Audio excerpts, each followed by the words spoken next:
Many people believe without question. It feels like there's someone inside, watching, feeling, thinking. A me, a permanent self. We look in the mirror and say, "That's me." We hear our name and we respond, "Yes, that's me." This sense of I follows us everywhere. It feels so natural, so real. And in many cultures, this idea goes even deeper. Some say we have a soul, a kind of invisible core that never changes. When the body dies, this soul moves on, perhaps to another life, or to another world.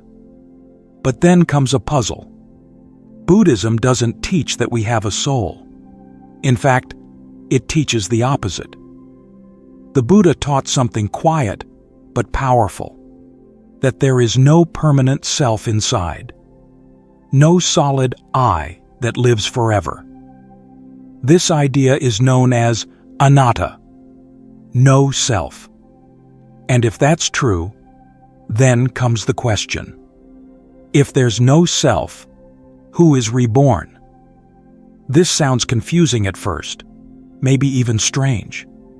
But the Buddha didn't leave us in the dark. He gave a very clear answer, one that doesn't ask us to believe blindly, but to look closely at our own experience. Let's begin by looking at what we're really made of, according to the Buddha's teaching. Chapter 1. What are we made of? The Buddha reminded us that what we call a person is not a fixed thing. It's not one solid object, and it's not owned by anything inside. There's no unchanging self holding it all together. What we are, he said, is a process. A flowing, shifting collection of parts, like a river that never stops moving. These parts are called the 5 aggregates. In Pali, they are called the skandhas or khandhas. The first is rupa, the body, the physical form, the skin, bones, blood, and the sense organs that receive the world. The second is vedana, feelings. Not just emotions, but the raw sense of pleasant, unpleasant, or neutral. This happens every time we see, hear, touch, or think. Some moments feel good. Some feel bad. Some feel nothing much at all. The third is sanya, perception. It's the part of the mind that recognizes and labels what we experience. When we see fire and know it's dangerous, that's perception. When we remember a face or recognize a sound, that's this process working. The fourth is sankhara, mental formations. This includes our habits, thoughts, decisions, and especially intentions. This is deeply connected with karma, the actions of body, speech, and mind that shape our future. The fifth is vijnana, consciousness. This is the awareness that experiences all the other aggregates. It doesn't stand alone. It depends on conditions. Consciousness, when seeing, is different from consciousness when hearing or thinking. These 5 are not static. They're always changing, always moving. None of them is a self. None of them lasts. The Buddha compared them to a flame or a stream. They arise, change, and pass away, moment by moment. Yet, out of habit, we hold on. We take them to be me or mine. This clinging creates confusion and suffering. So when we ask, "Who am I?" according to the Buddha's teaching, there isn't one thing we can point to and say, "That's truly me." There's just this flow of body and mind, always changing, always moving. This doesn't mean we don't exist at all. It means we don't exist in the way we usually imagine. The idea of a fixed self is something we add on to the process. It's a label, a mental shortcut. It helps us get through the day, but it's not the deep truth. And this is where understanding begins. When we stop searching for a solid me inside, we start to see clearly. We start to notice how things actually work. That's the first step. Understanding what we're made of, not as a fixed person, but as a flow of changing conditions. A beautiful temporary dance of body, feelings, perceptions, thoughts, and awareness. Not a thing, not a soul, just the way things move. Chapter 2. Why does rebirth happen? Most people think of life as a straight line. You're born, you live, and then you die. That's it. The story ends. But according to the Buddha, it doesn't end there. What we call death is just a chapter break in a much longer story. A story we don't usually notice, but one that keeps repeating itself again and again. This cycle is known as samsara, not just life, but the repeated experience of birth, aging, death, and then birth again. A wheel that keeps spinning. The Buddha didn't teach rebirth as a belief to comfort us. He described it as part of how reality works. In Pali, the word is punabhava, meaning again becoming. It's not just a poetic phrase. It points to a very specific process. Life doesn't restart because of magic or mystery. It continues because something keeps fueling it. That fuel is within us. It's not a soul or spirit. It's something we do, moment by moment. That fuel is craving. Craving, in Pali tanha, is a deep, ongoing thirst. We crave to feel good, to avoid pain, to hold on, to become someone, to not become something. We crave safety. We crave identity. We even crave non-existence. And every time we act from this craving, it leaves a mark. That mark is called karma, our intentional actions of body, speech, and mind. Now, this word karma gets used a lot these days. But in Buddhism, it has a very specific meaning. Karma isn't some mysterious punishment system. It's cause and effect. If you plant a seed, it will grow, if the right conditions are there. That's what our thoughts, our words, and our choices are doing. They're planting seeds. Some grow quickly, some lie dormant. But the energy doesn't vanish. These seeds of intention, driven by craving, don't disappear when the body dies. They shape what comes next. They drive the continuation of experience, just like fire moves from one candle to the next. Not because anything travels, but because conditions are passed on. This is how the wheel of rebirth turns. Rebirth doesn't happen because we deserve it, or because the universe assigns it. It happens because craving keeps clinging, and karma keeps flowing. The mind doesn't stop. It keeps reaching, and what it reaches for becomes the next spark.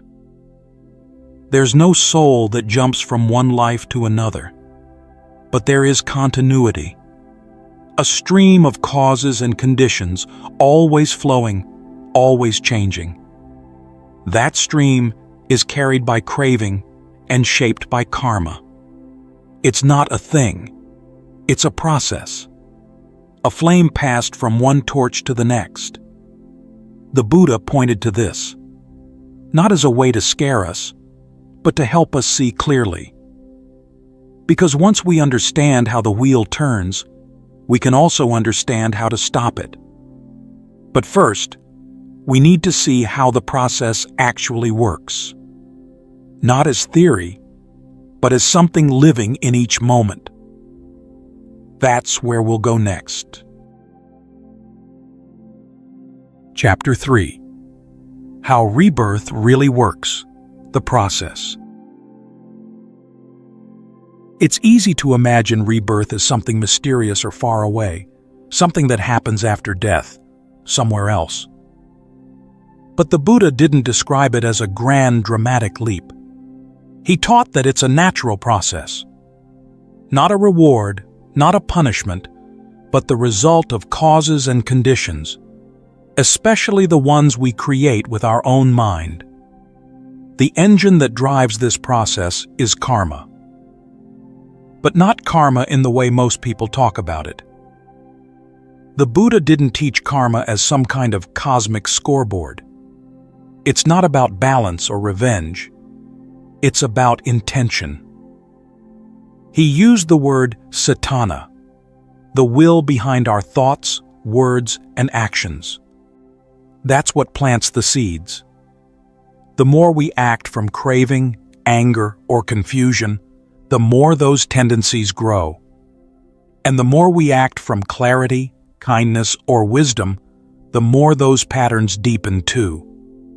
Karma works like planting seeds in a field. Some seeds grow quickly, others take time, but none of them just disappear. They stay in the field of the mind. They influence how we see, how we feel, how we react. And when the right conditions come together, they ripen. Not as some magic event, but as our next moment of experience, even our next life. But here's the part many people miss. There's no fixed self that owns these seeds. There's no one carrying them in a bag across lifetimes. According to the Buddha's teaching, the mind isn't a single thing. It's a stream, a flowing sequence of mental moments. In Pali, this is called Sita Santati, the continuity of consciousness. Moment by moment, it moves, shaped by past intentions, meeting present conditions, creating future experience. And just like a river doesn't need a hidden soul to keep moving, the mind stream flows on without needing a permanent self. Each moment leads to the next, just like a wave rolling forward. What moves is not a thing, but a process, guided by causes. When this life comes to its end, there is a final moment of consciousness. The Buddha called it Kuticita, the death mind. This moment is shaped by our deepest karmic tendencies. It doesn't choose randomly. It leans toward the strongest habits we've cultivated, especially those linked to our final thoughts and emotions. And then, without a pause, a new moment of consciousness arises. This is called Patisandhi Vinana, the linking mind. It's not a soul jumping into a new body. It's the next step in the flow. The Buddha reminded us that this transition is not controlled by an outside force. It's the natural unfolding of cause and effect. Like lighting one candle from another, the flame continues, but it's not the same. Or like pressing a seal into warm wax, the shape carries on, but nothing physical moves. There's also the image of an echo. The voice that produces the echo disappears, but the sound travels. Or a wave on the sea. It comes from previous waves, shaped by the wind and the depth of the water, but always new, always moving. Rebirth is like that. It's not something that someone goes through. It's something that happens because of conditions. This is why the Buddha never talked about a permanent essence moving from life to life.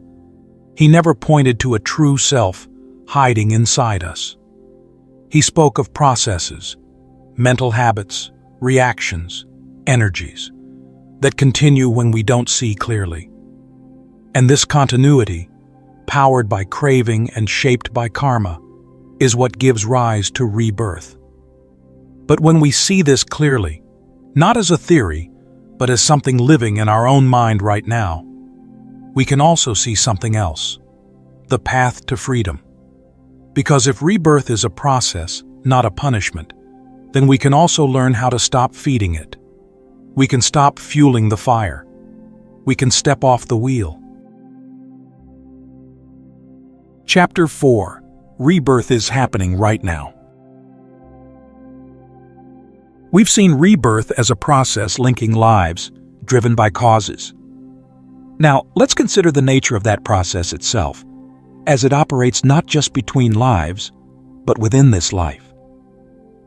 The Buddha taught that this dynamic of becoming again, of arising, changing, and ceasing, is the very fabric of our moment-to-moment existence.